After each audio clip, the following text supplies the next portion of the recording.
యోహాను రాసిన మొదటి పత్రిక 4వ వచనం చదువుకుందాం. ఆయనను ఎరిగి ఉన్నానని చెప్పుకొనుచు ఆయన ఆజ్ఞలను గైకొనని వాడు అబద్ధికుడు. చాలండి, ఏమంటున్నాడు ఇక్కడ? ఆయనను ఎరిగి ఉన్నానని చెప్పుకొనుచు, ఆయనను ఎరిగి ఉన్నానని చెప్పుకొనుచు అనగా నేను క్రీస్తును కలిగి ఉన్నాను, నేను క్రీస్తులో బాప్తిస్మం తీసుకున్నాను, నేను క్రీస్తు వాడును, ఈ లోకానికి నాకు సంబంధం లేదు అని చెప్పే ప్రతి ఒక్కడు కూడా ఏం చేయాలంట? ఆయన ఆజ్ఞలను కొనని వాడు ఎవడైతే ఉన్నాడో ఆడు అబద్ధికుడు. ఆయన ప్రేమను తెలుసుకోకుండా, ఆయన కృపను తెలుసుకోకుండా, ఆయన ఎటు రీతిగా జీవించాడో అటువంటి జీవితం జీవించకుండా ఎవరైతే విరోధముగా లోకానుసారముగా జీవిస్తున్నారో వారెవరు కూడా క్రీస్తు వారు కారు. ఇదిగో మరి మీరు క్రైస్తవులు అయితే ఆ రంగాలు ముందు అవుతున్నారు, అలానేమో సిగరెట్లు కాల్చేస్తున్నారు, అలానేమో విచారం చేసేస్తున్నారు, వాళ్ళు దొంగతనం చేసేస్తున్నారు, వాళ్ళు విగ్రహాలను చేసేస్తున్నారు, వాళ్ళు బొట్లు ఎట్టుకుంటున్నారు, కొంకాలు ఎట్టుకుంటున్నారు అంటే కనుక వాళ్ళెవరు కూడా క్రీస్తు వారు కారు. హల్లెలూయా. వాళ్ళెవరు కూడా క్రీస్తు వారు కారు. మరి క్రీస్తు వారు ఎవరంట? చూడండి, ఎవరో చెప్తున్నారు అక్కడ, చూద్దాం, తర్వాత చదువుదాం. ఆయన వాక్యము ఎవడు గైకొనునో వానిలో దేవుని ప్రేమ నిజముగా పరిపూర్ణమయ్యను. హల్లెలూయా. ఎలా అవుతుందంట? ఆయనను గైకున్న వారు ఎవరైతే ఉంటారో వారు ఏం చేస్తారంట? ఆయన వాక్యమును గైకొని దేవుని ప్రేమ నిజముగా పరిపూర్ణమాయను. ఎవరైతే వాక్యం వింటారో వారు ఏం చేయాలంట? వాక్యమును వారి హృదయంలో ఉంచుకొని వారిని వారి పరిపూర్ణులుగా చేసుకోవాలి. పరిపూర్ణం అంటే ఇంకా సగసగము కాదు, పూర్తిగా ఆయన ప్రేమను కలిగి ఉండాలి, పూర్తిగా ఆయన సమాధానాన్ని కలిగి ఉండాలి, పూర్తిగా ఆయన కృపను పొందుకొని ఉండాలి. అంతే తప్ప లోకానుసారముగా ఇష్టం వచ్చినట్లు జీవిస్తూ నేను క్రీస్తు వాడను, నేను క్రీస్తుని కలిగి ఉన్నవాడను అని చెప్పుకుంటే అతను అసత్యుడు, అనగా అబద్ధికుడు. వాడికి దేవుని రాజ్యములో స్థానము ఉండదు. హల్లెలూయా. ఎక్కడ ఉండదు స్థానము? దేవుని రాజ్యంలో స్థానం ఉండదు. కాబట్టి మనం ఏం చేయాలా అని అంటే కనుక ఆయన వాక్యమును గైకొనాలి. ఆయన వాక్యమును మనము గైకొనాలి. ఆయన ఎప్పుడైతే మనం వాక్యమును గైకొంటామో అప్పుడు ఏమవుతుందంటే కనుక మనం పరిపూర్ణులుగా మార్చుకుంటాం. ఆమేన్. కాబట్టి ఈరోజు మనందరం వాక్యం గైకొన్న వారుగా ఉన్నామా?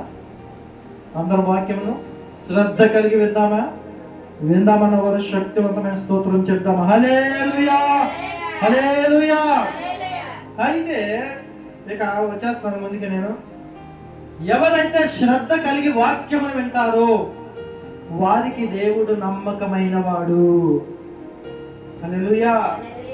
ఈ నమ్మకమైన వాడు అనే మాటకి గ్రీకు భాషలో ఏమనంటదంటే పిస్టోస్ అనే మాట అర్థాన్ని ఇస్తుంది. పిస్టోస్ అనగా నమ్మకమైన వాడు. హల్లెలూయా. పిస్టోస్ అనగా నమ్మకమైన వాడు. అయితే దేవుడు ఎవరికి నమ్మకమైన వాడు? హల్లెలూయా. దేవుడు అందరికీ నమ్మకమైన వాడే.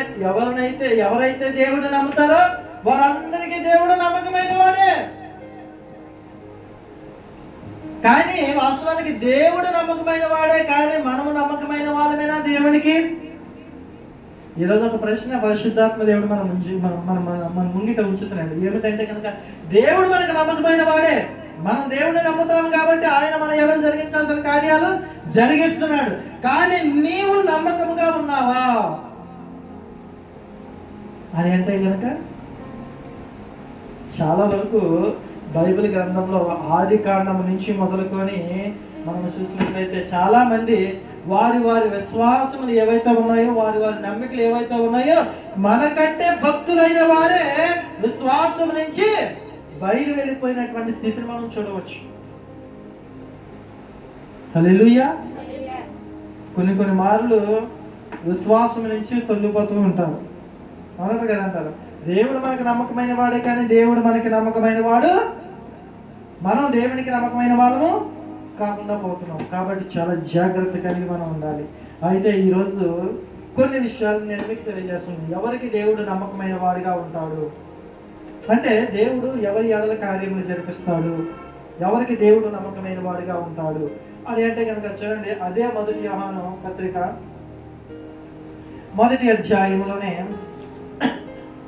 9-10 వచనములు చదువుకుందాం.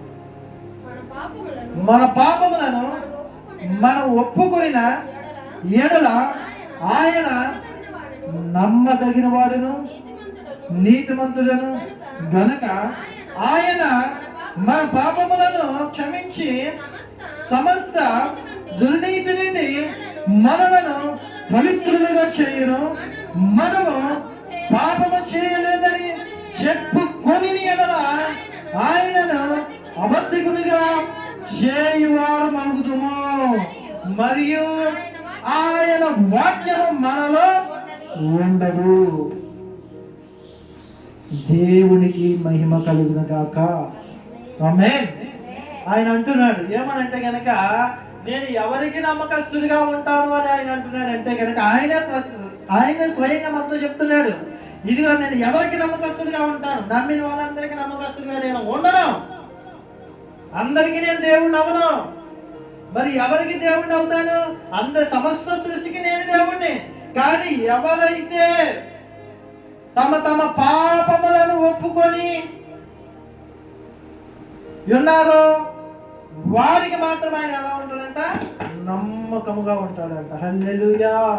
చాలా మంది అంటూ ఉంటారు, నేను దేవుణ్ణి నమ్ముకున్నాను కానీ నాకు ఏమాత్రమును కూడా ఏ మంచి జరుగుతలేదండి. నేను దేవుణ్ణి నమ్ముకున్నాను కానీ నా కుమార్తెకి వివాహం అవుతలేదండి. నేను దేవుణ్ణి నమ్ముకున్నాను కానీ నా కుమార్తెకి ఇంకా గర్భం రాలేదండి. నేను దేవుణ్ణి నమ్ముకున్నాను కానీ నా భర్త మారతలేదండి. నేను దేవుణ్ణి నమ్ముకున్నాను కానీ నా కొడుకు మారతలేదండి. నేను దేవుణ్ణి నమ్ముకున్నాను కానీ నా భార్య నన్ను ప్రేమించలేదండి. నేను దేవుణ్ణి నమ్ముకున్నాను కానీ నా కుటుంబంలో సమాధానం లేదండి అని అంటారు. నీవు దేవుణ్ణి నమ్ముకున్నావు కానీ దేవుడికి నువ్వు నమ్మకంగా ఉన్నావా? హల్లెలూయా. దేవుడికి నువ్వు నమ్మకంగా ఉన్నావా? అన్ని విషయములలో నీ పాపములను నువ్వు విడిచిపెట్టావా? అన్ని విషయములలో. ఈరోజు పాపము అనగా చాలా మంది ఏమనుకుంటారంటే వ్యభిచారం పాపం అనుకుంటారు.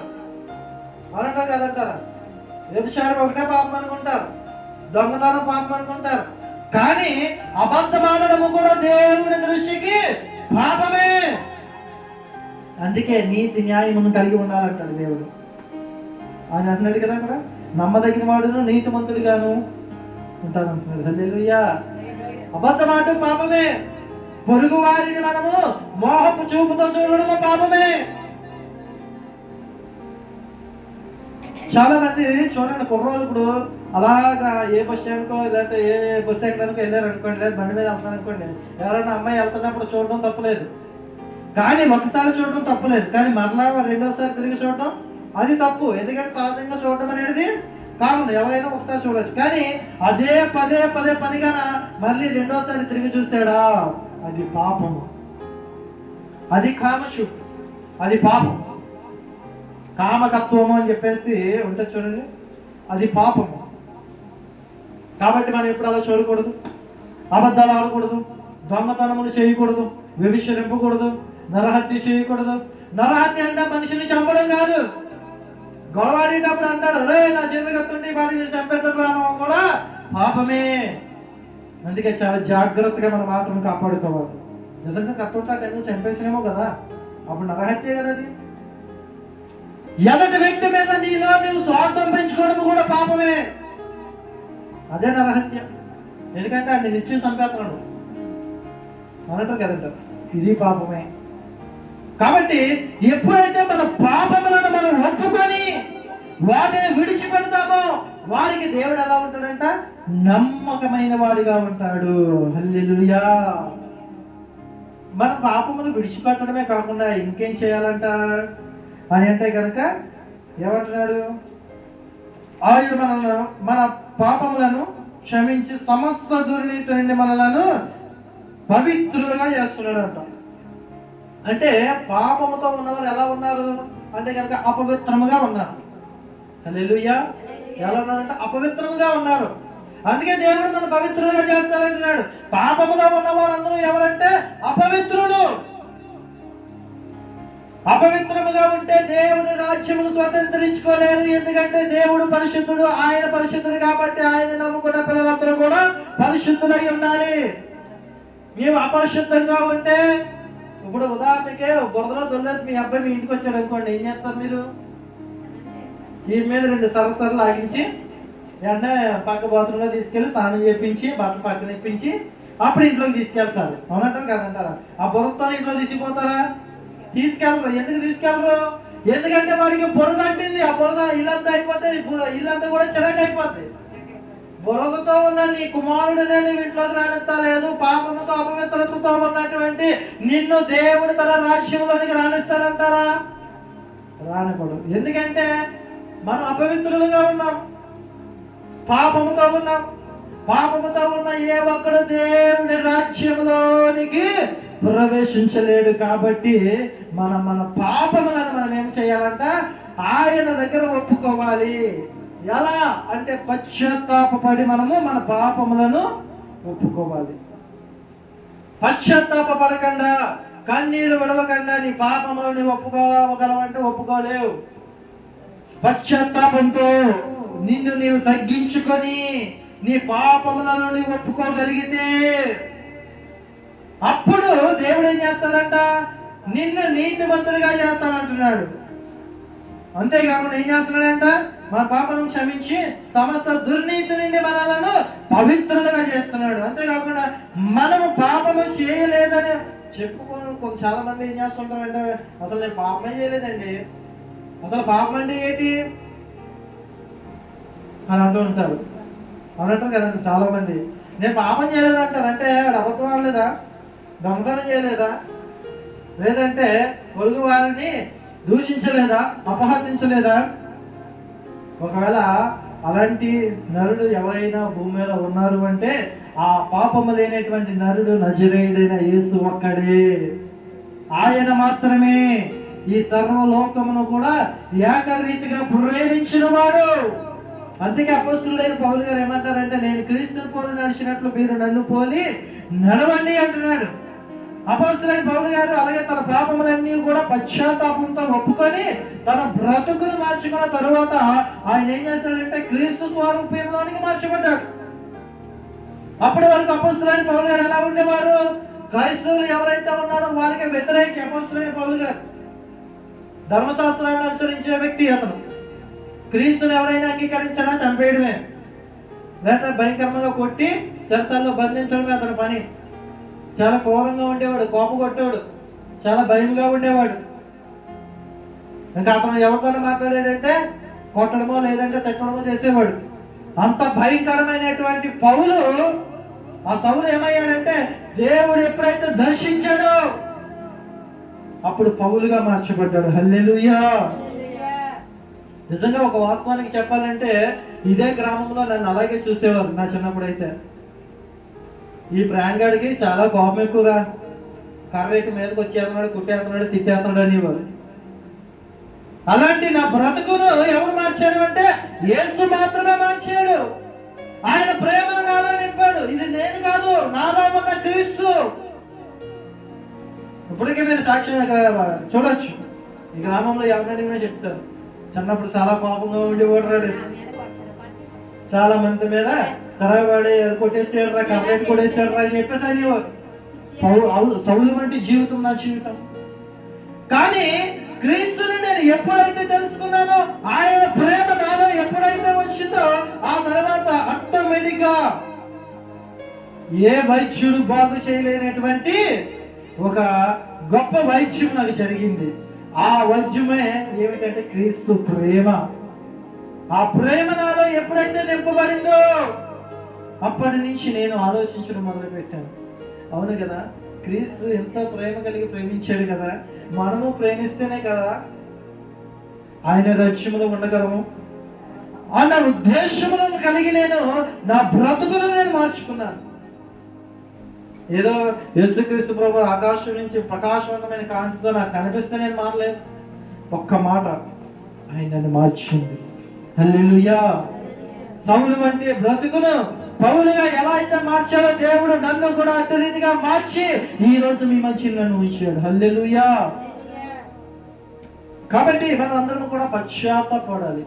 దావీదు గారు పాపం చేసిన తరువాత, అంటే దావీదు గారు ఎవరు వాస్తవానికంటే చిన్నప్పటి నుంచి దేవుణ్ణి ఆరాధించిన వాడే, చిన్నప్పటి నుంచి దేవుని గురించి తెలిసిన వాడే. దేవుణ్ణి ఆయన ఆరాధించినట్టు ఈ లోకంలో ఎవరు ఆరాధించలేరేమో. కీర్తన గ్రంథమును సకాలి శతం కీర్తన గ్రంథము రాసింది ఆయనే. అటువంటి దావీదు గారిని దేవుడు ఏమన్నాడు అంటే కనుక, ఇదిగో నా హృదయానుసారుడా అని చెప్పేసి అన్నాడు. అలా పిలిచినటువంటి దావీదు ఒకనొక దినములు ఏం చేశాడంటే, మేడ గది నుంచి ఒక చూడరాని దృశ్యాన్ని చూసి ఒక నరహత్య చేశాడు. అంతేకాకుండా వ్యభిచారం చేశాడు. ఆ తర్వాత ఒక దైవ సేవకుడి ద్వారా ఆ దావీదుని ఏం చేశాడంట, దేవుడు హెచ్చరిక చేశాడు. ఇదిగో నీవు పాపము చేశావు, దేవునికి వ్యతిరేకమైన పని చేశావు, నీ బుద్ధిని మార్చుకోకపోతే నీకు శిక్ష వస్తుంది అని చెప్పేసి అన్నాడు. వెంటనే దావీదు కనికరపడి వెంటనే తన బుద్ధిని మార్చుకున్నాడు. కానీ అప్పటికే సమయం అయిపోయింది. బుద్ధిని మార్చుకున్నప్పటికీ తన సంతానం మీదకి ఆ పాపము రావడం వలన తన కుమారుడినే దావీదు కోల్పోయాడు. హల్లెలూయా. చూసారా, దావీదు తన కుమారుని కోల్పోయాడు. శాపం ఎవరి మీదకి వచ్చింది? తల్లిదండ్రులు పాపం చేస్తే ఆ శాపము 4 తరముల వరకు పిల్లల మీదకి వస్తుందంట. కాబట్టి చాలా జాగ్రత్త కలిగి ఉండాలి మనం. ఎందుకంటే నువ్వు చేసే పాపం నీ మీదకి రాదు, నీ పిల్లల మీదకి వస్తుంది. అలాగే చూడండి, నేను చూపిస్తాను. సమూయేలు 2వ గ్రంథము, సమూయేలు 2వ గ్రంథము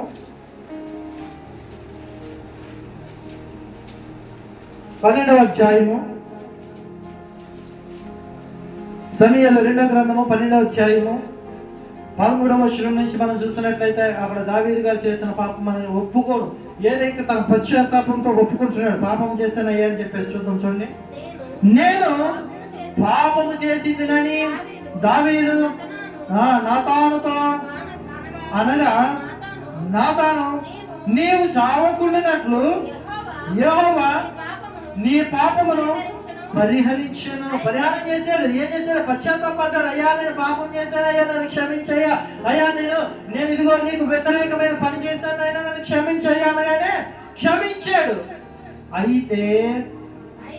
అయితే ఈ కార్యము వలన యెహోవాను దూషించుటకు ఆయన శత్రువులకు నీవు గొప్ప హేతువు కలుగజేసితివి గనుక నీకు పుట్టిన బిడ్డ నిశ్చయముగా చచ్చినని దావీదుతో చెప్పి తన ఇంటికి వెళ్ళాను.